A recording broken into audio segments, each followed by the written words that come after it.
Hey Latchkey Kids and Drive-In Mutants, I'm Lady Shasha, Mistress of the Snark. Today we're going to get into Hell House LLC, which was suggested to me by Hazel-Eyed Queen at Eyes Like Badu on Twitter. She says, I watched the sequel to Hell House LLC the other day and I immediately wished you did a review of it. I can't wait to check it out. I'll do you one better and give you a review of all 3 Hell House LLC movies. I must admit that I slept on this first one really hard. Mostly because it was billed as a found footage movie and I was just burnt out on found footage. This is actually more like a mockumentary style movie. It is presented in a documentary-like style. It's much more like a Lake Mungo than it is like a Paranormal Activity. Although it did have some Blair Witchy moments. The 2 groups of actors did really well. The actors playing the experts did a really good job acting like they weren't actors. But there were 2 annoying things though. First, things kept happening and they wouldn't leave. Yet they gave no reason to stay. They could have written in a financial obligation, like they needed to make their money back or they'd be evicted, something like that. Or someone could have owed child support and they wanted to get custody back of their child. They could have owed the mob. Some reason that would make it likely that they had to stay. Without that, there's literally no reason not to leave when weird things start happening. The second annoying thing was the cameraman who kept recording mini vlogs of himself. He kept doing this with his back to an open door in a house that had already proven to have a lot of creepy occurrences. The 2 scares that they ended up doing with that were pretty cool though. The first was more like a creepy occurrence and the second was straight up like a J-horror boo scare. The third thing that kind of bothered me was all the things in the house that were liabilities. I could almost hear my old law professor in my head. I'm not a lawyer, but I did take a couple law classes in grad school, so now I'm hardwired to think about liabilities. The basement alone is a lawsuit waiting to happen, and I didn't see not one waiver signed for the people coming through that spook house. That said, I still had a lot of fun watching this. It was much better than I expected it to be. At the time of this recording, this was available on Shudder. It may be on other platforms, but I watched this first one on Shudder. And with that, I'll be back in a moment to tell you all about the sequel. Welcome back. Let's get into Hell House LLC 2.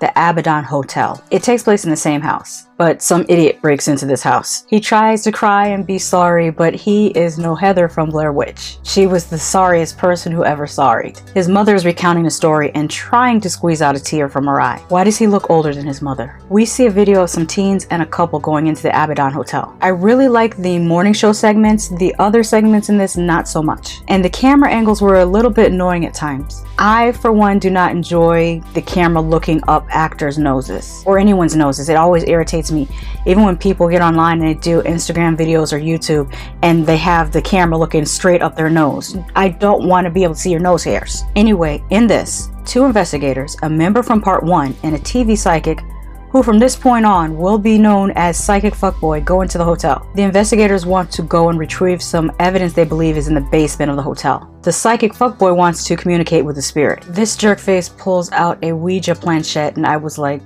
really? This whole movie could have been shortened. I feel that 70 to 80 minutes at most would have better served this film. An hour and 29 minutes was a little bit long for the story that they were telling. Also, it acts as if the audience is slow. Towards the end, it basically had a character restate everything that we could have already figured out on our own. It wasn't terrible, but it wasn't nearly as good as the first one. And with that, I will be back in a moment to tell you about the 3rd installment in the Hell House LLC series. Welcome back again. Let's take a look at the 3rd installment in the Hell House LLC Trilogy. Hell House LLC 3, Lake of Fire. I think that this is a super unnecessary sequel made just so they can say they made a trilogy. The dialogue is mediocre, the actors are meh, the filming style is...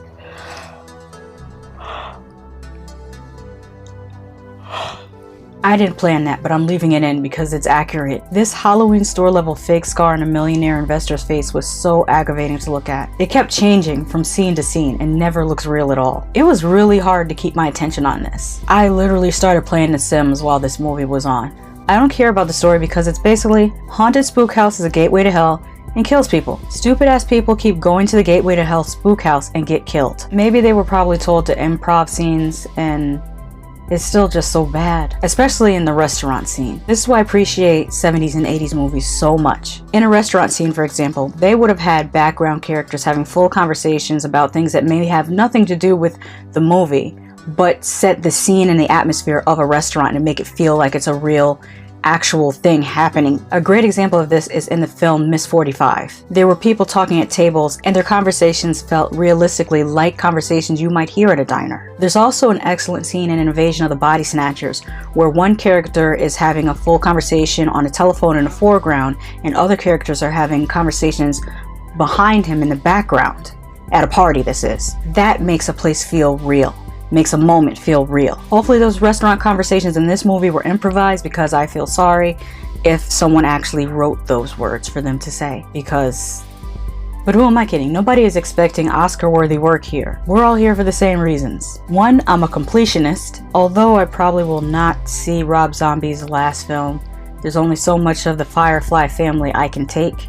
I just don't care. They're so uninteresting to me. They should have just let this dude do Texas Chainsaw Massacre, because everything he does, he tries to turn into Texas Chainsaw Massacre anyways. So just let this dude redo Texas Chainsaw Massacre so that he can go on with his life. And we could actually maybe get a good Texas Chainsaw Massacre after so many years. Anyway, the reason why we're here is because we want to see some arrogant skeptics get up at the Abaddon Hotel and see some creepy jump scare scenes. The ending is silly as.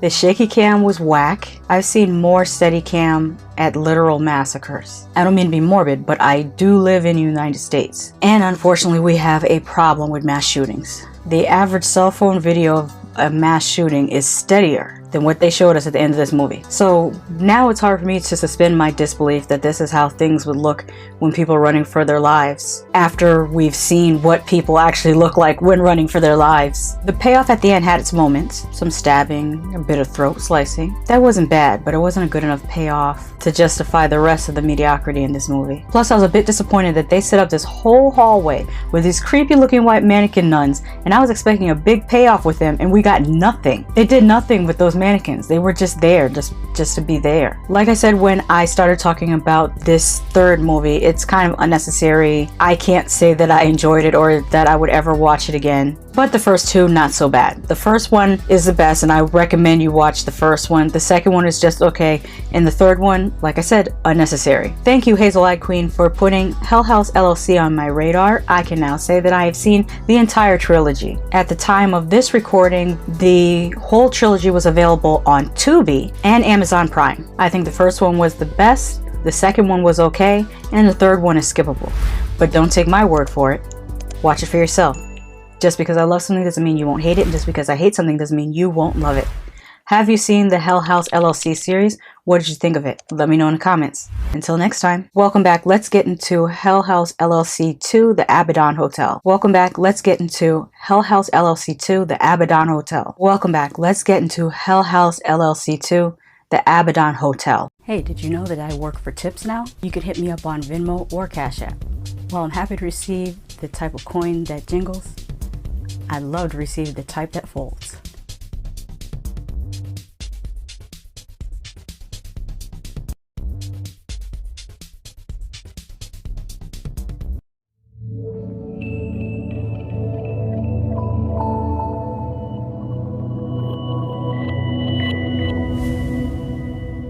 Somebody show these people where the subscribe button is. They don't know what they're doing.